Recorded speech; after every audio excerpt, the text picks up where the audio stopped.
Hello mga kamamshi! Good morning! Kakatapos ko lang mag-arrange ng aking vanity mirror and today, ipapakita ko sa inyo yung mga makeup ko na ginagamit, mga personal makeup ko na ginagamit talaga, ganon.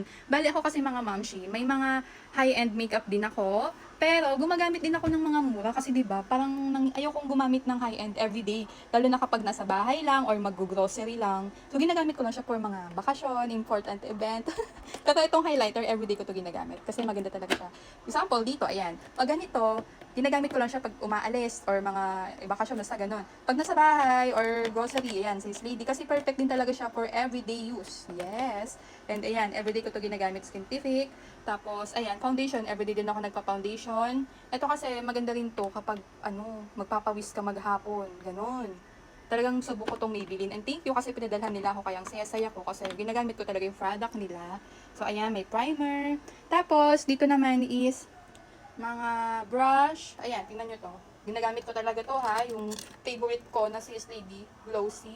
Favorite ko to as in. Kasi ito ngayon, favorite ko na rin. Matte siya. Matte. Diba? May mga mahal din akong lipstick. Pero may mga mura din. Kasi perfect pang everyday din yung mga mura. Kasi pag mga mahal, nanghihinayang ako araw-araw gamitin. Mabilis maubos. Ay, ang mahal. Tapos, ayun yung aking mga perfume. Next time na lang yung mga perfume. I-ano ko sa inyo yung pinaka-favorite ko dyan. So, yun lang. Thank you.